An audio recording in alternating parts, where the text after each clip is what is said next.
Ahmedabad Bhavnagar express હાઈવેનું કામ ચાલી રહ્યું છે। તેમાં નખાતી માટે ગામની સીમ વિસ્તારની ગૌચરની જમીનમાંથી બિનકાયદેસર માટી ખનન થતું હોવાના આક્ષેપ કરવામાં આવ્યા છે।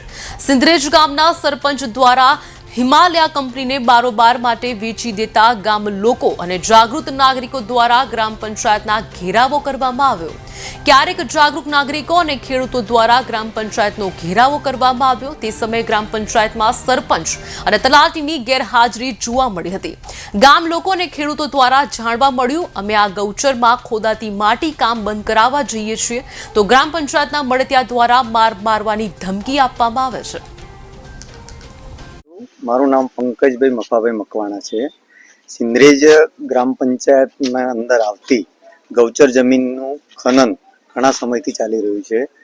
તંત્રને લેખિત અને મૌખિક ઘણી રજૂઆતો કરી છે, તેમ છતાં તંત્ર કોઈ પણ પગલાં લેવા તૈયાર નથી। ઉપરથી ગ્રામજનો જો માટીનું ખનન બંધ કરાવવા જાય છે તો તેમની ઉપર જ કાર્યવાહી કરવામાં આવે છે, તેમને દબાવવામાં આવે છે, તેમને ધારિયા લાકડાથી મારવાની ધમકી અને ત્યાં જઈએ બંધ કરાવવા તો મારવા પણ લોકો આવે છે।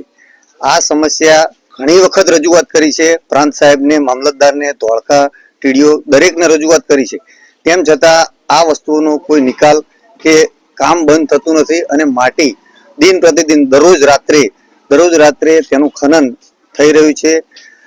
ગૌચરની આજુબાજુમાં આવતી પોતાની માલિકીની જમીન એની અંદર જવાનો રસ્તો બનાવેલ, એ રસ્તાનું પણ ખનન થઈ રહ્યું છે, જવા માટેનો રસ્તો પણ તોડી લેવામાં આવ્યો છે। પંચાયતમાં અનેક રજૂઆતો કરવા છતાં પણ લોકો આ વસ્તુ ઉપર ધ્યાન દોરવા માંગતા નથી। પંચાયતની તાનાશાહી થઈ રહી છે, ગ્રામજનોનું કોઈ પણ વાત સાંભળવામાં આવતી નથી અને દરરોજ માટીનું ખનન થઈ રહ્યું છે। વહીવટ કરે છે તેમના ઘેરથી મહિપતજી મનુભાઈ ડાભી માટીનું ખનન ગામ પંચાયત જ કરે છે। આયુષ કંપની વાળાને વેચેલી છે અને આયુષ અને હિમાલયા કંપની વાળાને વેચેલી છે। આશરે 350 વીઘા ગૌચર આ લોકોએ ખોદ્યું છે। મારું નામ મંગાભાઈ મકનભાઈ, ગામ સિંદરેજ, તાલુકો ધોળકા, જિલ્લો અમદાવાદ। આ જોડે મારું ખેતર છે। આ લોકો પડતર તોડીને મારો પાળો તૂટી જાય તો અમે ખેડૂત છે તો અમે આની અંદર શી આવક લઈએ? બોલો,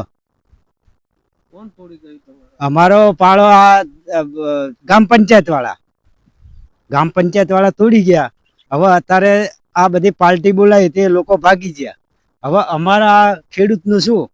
હવે અમે ખર્ચો કરીને મરી ગયા, અમારે કંઈ પાકતું નથી, એટલે અમે આ બધું આ કામ કર્યું છે સાહેબ।